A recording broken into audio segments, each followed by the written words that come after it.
তোর তো একটা ছেলে আছে, ছেলেটারে কই দিছ? ভালো একটা নাম করা স্কুলে দিছি আর কি। বন্ধু, তোর তো একটা ছেলে আছে, তোর ছেলের কই দিছিস?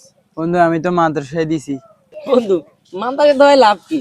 আজ গেলে 10,000 টাকা কামাইবো, আর হলো বড় হইলে বড় বড় সার্কি করবো, আর মাসে লাখ লাখ টাকা করে কামাইবো। যে উডি কোন আচ্ছা, একদিন ঠিক আবার দেয়া হইব।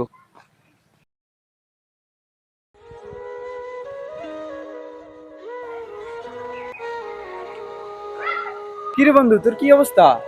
আগে তো অনেক স্মার্ট আছিলি, তখন তোর এই অবস্থা। জুতা কই? পাঞ্জাবি একটা অনেক পুরানো। বন্ধু তোর পোলার কি অবস্থা? বন্ধু, আপোলা মাসে মাসে লাখ টাকা কামায়, বড় বড় সার্কিও করে, কিন্তু আঙ্গরে গতন বার করে দিছে, আর আঙ্গ খোঁজ খবর না এটা না।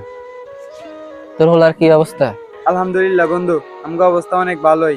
আমার পোলা মাদ্রাসা আর মসজিদ মিলাই 10-15 হাজার টাকা কামায়, বুঝছস? ওই টাকা দিয়ে আমগো সংসার সুন্দর মতোই চলে। আমগরে মাথাত করে রায়। বন্ধু, তুই এনে কিল্লা আইছিস? বন্ধু আর না কেউ ঘরে মাদ্রাসা দিছি, বুঝলি? টিকার ছুটি দিব, টিকার বাদ দিয়ে নিয়ে। আপনাকে যেখানে পড়ান দিনই শিক্ষা দেওয়ার চেষ্টা করুন। অন্তত আপনাকে শেষ বয়সে বৃদ্ধাশ্রমে যেতে হবে না।